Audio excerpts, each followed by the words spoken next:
Dalam Bapa dan Putra dan Roh Kudus. Amin. Allah Tritunggal Maha Kudus, kami mengucap syukur dan terima kasih bahwa kami semua dipanggil untuk menjadi rasul. Ketika dahulu kala 12 rasul yang mengikuti Yesus dan menyebarkan kabar gembira kepada dunia. Sekarang kami semua yang menyebut diri orang Katolik harus menjadi rasul, pewarta kabar gembira kepada umat manusia. Berkatilah kami, doronglah kami, dan bakarlah hati kami untuk mewartakan Kristus dimanapun berada. Terpujilah namamu kini dan sepanjang segala masa. Amin. Para saudaraku terkasih dalam Kristus, memang Yesus memanggil para rasul, 12 rasul. Dan nama yang cukup berkali-kali diulang, nomor pertama adalah Petrus, dan yang terakhir adalah Yudas Iskariot, yang kemudian diberi gelar sang pengkhianat. Dan ini merupakan sesuatu yang saya mau mengatakan dari kedua tokoh ini. Petrus kita tahu, para rasul juga mengalami bersama rasul-rasul yang lain ketakutan, keraguan, kecemasan, ketidakpastian ketika mengikuti Yesus.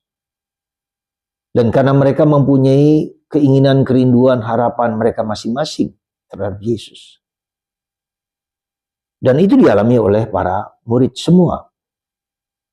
Dan karena itulah maka ketika ketidakpastian, keraguan, kecemasan, dan ketidakyakinan itulah membuat orang bisa jatuh dalam dosa. Dan Petrus juga menyangkal Yesus 3 kali bahkan. Tetapi kemudian bagaimana demikian juga dengan para rasul yang lain. Demikian juga Yudas Iskariot. Tapi kita bisa melihat dua tokoh ini dengan kacamata yang sama. Petrus berdosa, Petrus menyangkal. Tetapi sikapnya setelah berdosa, dia kembali kepada Yesus. Dia sujud kepada Yesus, dia mohon ampun kepada Yesus. Dan kemudian diampuni.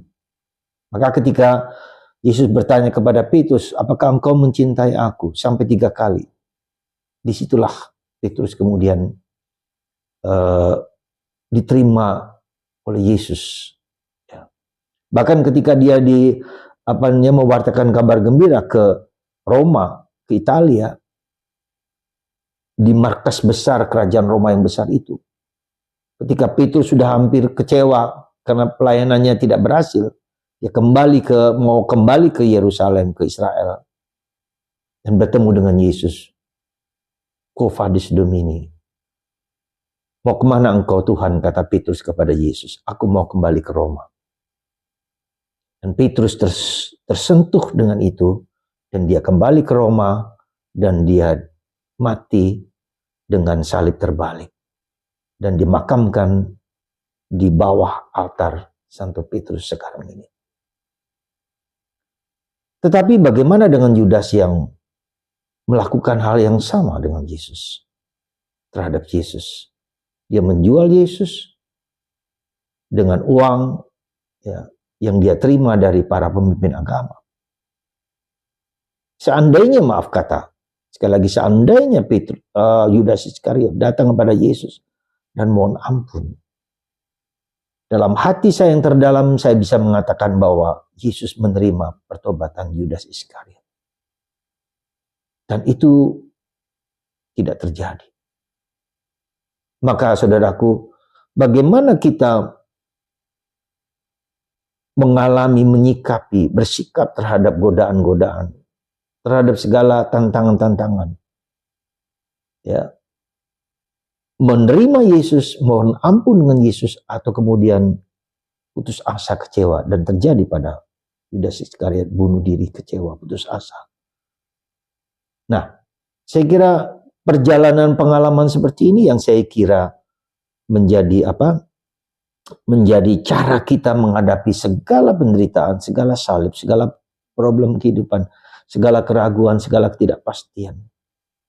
Beranikah kita menghadap Tuhan dengan penuh kerendahan hati? Beranikah kita bersujud kepada Tuhan? ketika godaan untuk meninggalkan Yesus muncul di kepala kita, ketika godaan untuk putus asa, untuk tidak percaya lagi kepada penyelenggaraan ilahi, kita beranikah kita tetap percaya sekalipun bumi bergetar, sekalipun segala sesuatu hancur lebur, imanku kepada Yesus tak akan gentar sedikit pun. Saudara, saya yakin Anda dan saya, kita semua pernah mengalami godaan, tantangan, ketidakpastian, keraguan, putus asa, kekecewaan, bahkan depresi, bahkan stres dan segala macam. Itu semua adalah pelajaran kita untuk mengerti dan faham bahwa Yesus adalah Tuhan, bahwa Dia bangkit dari mati, Dia menghancurkan kematian. Tapi kita harus melewati sebagai rasul-rasul Kristus.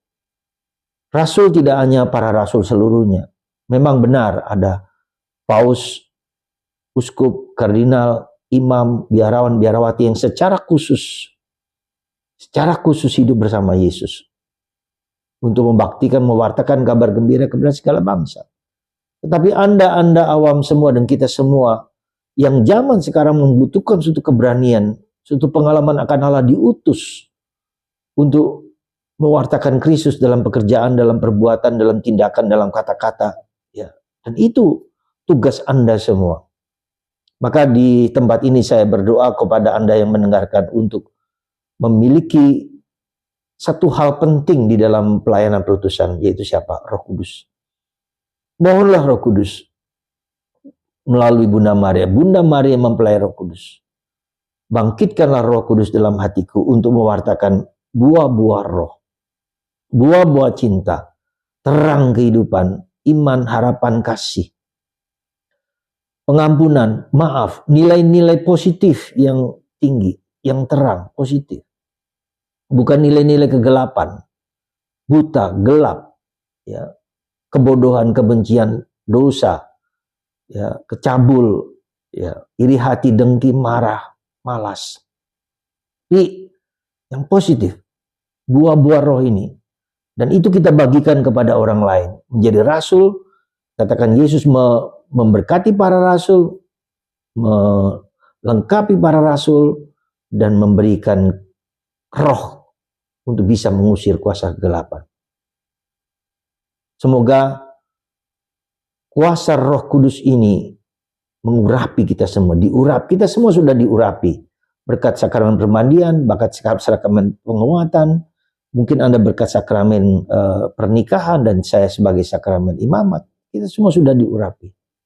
Semoga kita menemukan buah-buah yang diurapi sebagai imam, raja, dan nabi. Orang yang diurapi, orang yang memberani, orang yang bisa, orang yang terus mencari. Maka dalam batin kita mari kita mohon rahmat Roh Kudus. Rahmat pengertian, rahmat pengetahuan, rahmat kesalehan, rahmat kemurnian hati, rahmat kerendahan hati. Roh-roh, buah-buah roh yang tinggi inilah yang harus kita miliki, yang harus kita mohonkan dari Tuhan Yesus. Semoga dalam hati kita yang terdalam, kita menemukan buah-buah ketujuh buah roh itu, dan menidurkan, melemahkan 7 dosa kita semua.